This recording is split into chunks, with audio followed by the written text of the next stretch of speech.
Guys, get ready for another Ronaldo saga. As it were in the summer, I think it's going to be the same in the winter. As far as Ronaldo wanting to leave Manchester United is out, and been told that Erik ten Hag won't stand in his way. Welcome to United Matters channel. How are you guys? And where are you watching us from? I go by the names of Rock and David. Smash the like button, comment and share. If at all you're watching us for the very first time, endeavor to subscribe to this channel so as not to miss out on stories that we do upload in here on a daily. Guys, it's really heating up in Manchester United, and this is where we're going to see whether Erik ten Hag is man enough to really cut the balls of these players, because players are egoistic like Ronaldo, and obviously I'm going to let you know what is at work. What is at work? Obviously, it's Ronaldo's machinery. That is the social media machinery. And I think it's always George Mendes, the agent of Ronaldo, trying to go ahead and really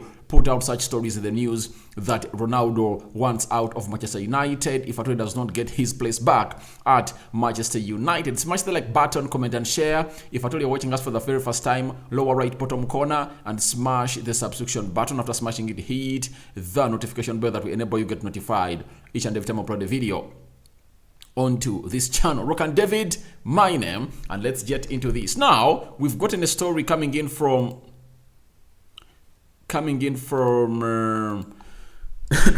Telegraph Football. They're telling us that Ronaldo is eyeing a January exit from Manchester United, and Erik ten Hag will not stand in his way if a suitable offer arrives. Now, things concerning Ronaldo were like this in the summer.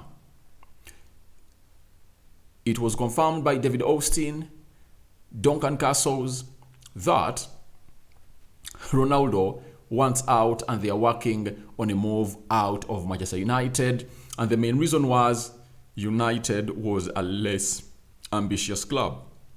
That's the reason Ronaldo came out and gave with his agent in the media. Though it was not a direct speech, but I would believe that it was the management team that really drew what Duncan Castles put out in that article that he let out that later went viral, and Ronaldo obviously went into the news. So, I believe, having started only one Premier League game, that is Ronaldo against Brentford, he just played 30 minutes against Brighton. He played 10 minutes against Liverpool. He played 20 minutes against Southampton. He played, I think, 20 against a side which goes by the names of Leicester City. He played, I think for Arsenal, he played like 32 minutes.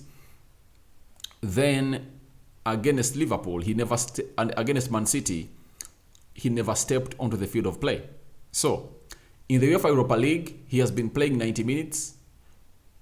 In the game of Real Sociedad, he played 90 minutes. In the game of Sheffield, he played 89 minutes, was taken off, and the likes of Anthony Elanga came through. So, I believe this is a communication that is going to Ronaldo directly from the manager that, please, you are not part of my plans. Because Ten Hag thought that maybe he would get something out of Ronaldo, and obviously he couldn't. And the confirmatory test was when we are going to play side which goes by the Man City, Ronaldo was in contention to start before Martial and Rashford were really cleared fit. Guess what?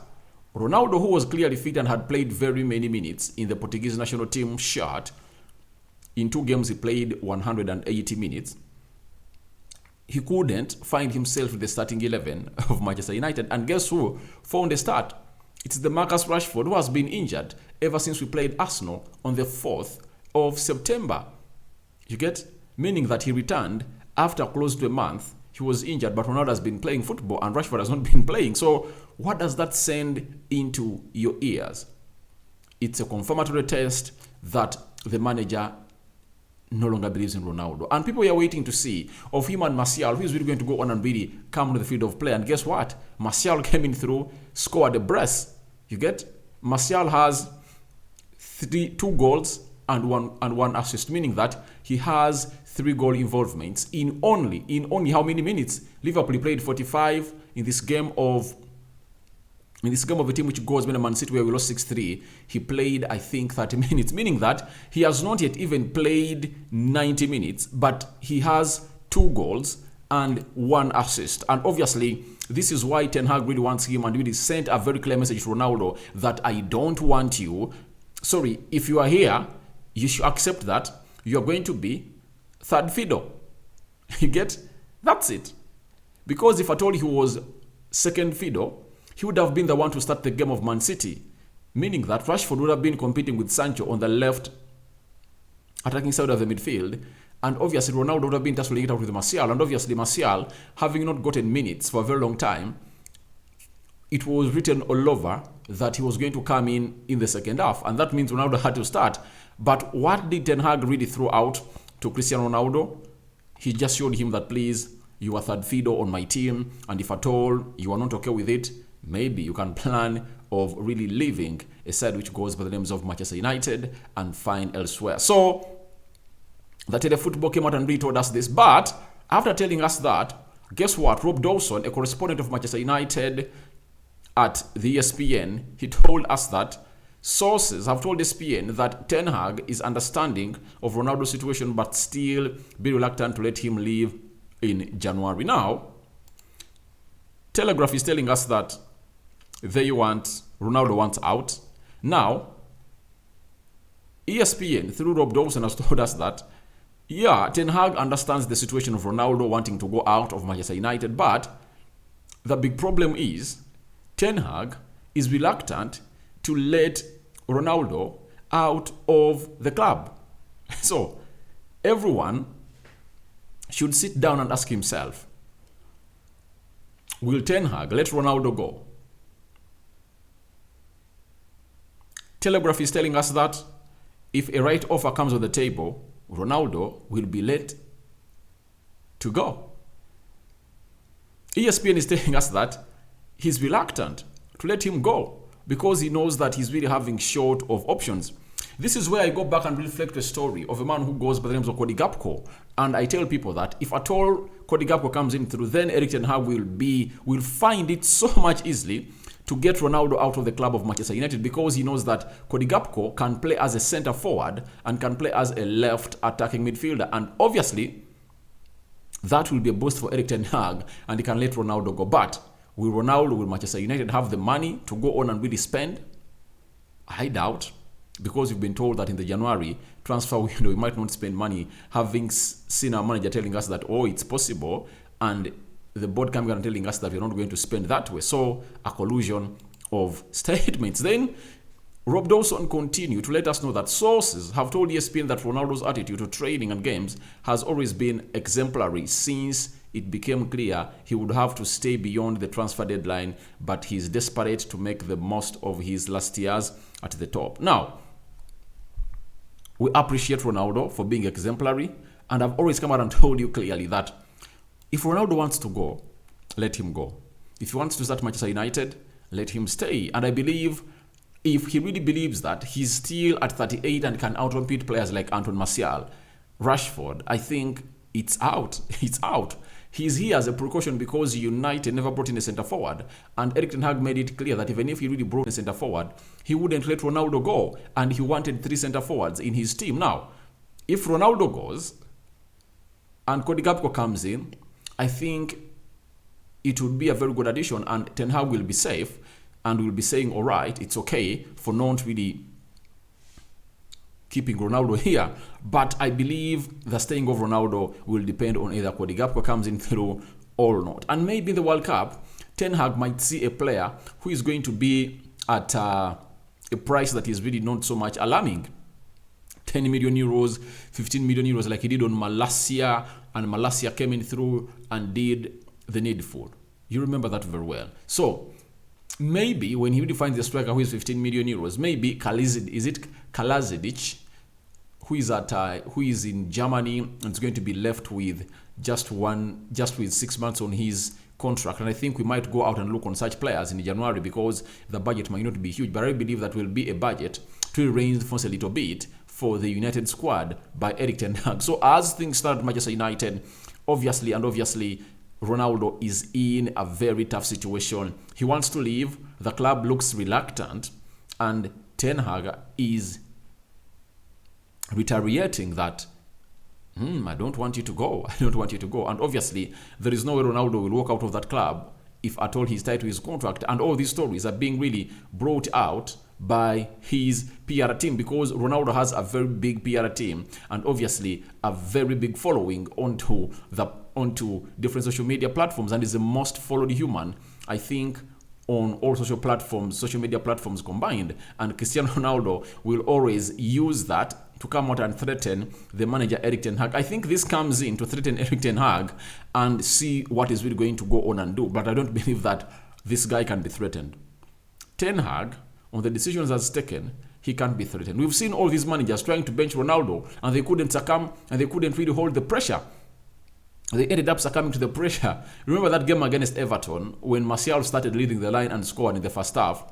Then, in the 55th minute, you saw Ole Gunnar Solskjaer with a lot of pressure, and Ronaldo was brought on the field of play. And as he was being directed by the assistant coach of Ole Gunnar Solskjaer,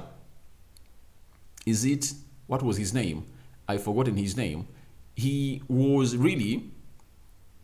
Ronaldo was minding his business and was dressing, or he was really putting his shins right. That's it. So, as things stand, obviously, it's not all rosy for a man who goes by the names of Cristiano Ronaldo. And obviously, the other manager that really tried to bench him was Michael Carrick. For him, he benched him for the game of Chelsea. Because Michael Carrick played 3 games, he benched him for the game of Chelsea, and he played him in the game of what team did we play? I think Villarreal. Yeah, Villarreal. And that game of his last game when he played Arsenal, he really made him play close to 80 minutes. And then Anton Martial came in through at the field of play, which goes by the name of Manchester United. Then Ralf Rangnick couldn't handle it. He just benched him, I think, once in that game of Man City, and the rest of the games Ronaldo had to play, apart from him being unfit or having an injury. But the rest of the games, Ronaldo was available and did the needful to come on and really score goals, close to 24 goals a season, and obviously he really made the headlines. But for Erik ten Hag, he has shown you that he really has the pace, he really has the belief, he really has the command at the club, and he has really gone ahead to really knock down the ego of Cristiano Ronaldo by letting him know that, let me let you know that you are not bigger than Manchester United, unless otherwise you prove to me that you can go out and really play the right way as I want you to be playing. I'm not taking you in. That's it. And that's a man who goes by the names of Erik ten Hag. And obviously, those are some of the changes he has made at Manchester United. And secondly, he benched him for the game of Brighton. He benched him for the game of Leicester City, Southampton, Arsenal, and Man City. The UEFA Europa League games, Ronaldo Cristiano has been starting them for the club which goes by the names of Manchester United. So I believe Erik ten Hag can't be frustrated by what we call the PR team of Ronaldo, and is going to keep on being the man he really wants to be, and the man who stands with his own words. And being a disciplinarian, Ronaldo really faces a lot of hard work to prove to the manager that, please, I'm really the right man. So, lastly, Rob Dawson told us that Manchester United are braced for Cristiano Ronaldo to attempt to leave the club again in January if the striker can't win back his place in Erik ten Hag's team. So, to me, I believe, even if he wants to go, I believe it's time to let him go, because having a player on the bench that you're not going to use and is earning £515,000 a week, why don't you let him go? But I will believe that Ronaldo knows that going in January is really not going to save his career, because he would have played in the World Cup, he will come back at Manchester United, and obviously United are never going to be in the Champions League, and that might really see himself blow down and tell United, please, I want to take a pay cut and I want to stay here because in the Champions League. That's it, because no club that is in the caliber of Manchester United can take Cristiano Ronaldo and the Champions League. Liverpool didn't, Man City wanted last year, but they couldn't get him through. Now they brought in Haaland. Chelsea, I doubt. And them being the Champions League is really going to be very hard. Which other team? Liverpool, they can't. Real Madrid said no. Barcelona said no. Bayern Munich said no. You get? So I think there is no team that can take Ronaldo, and because he earns what we call astronomical wages, and they cannot really stand them. So guys, tell me what you think about Ronaldo wanting an exit from Manchester United in the January transfer window, and obviously your reactions will be welcome into the comment section below. Rokan David remains my name. United Matters channel is the YouTube channel. I hand you over to the Almighty Lord to bless you abundantly. I'm out.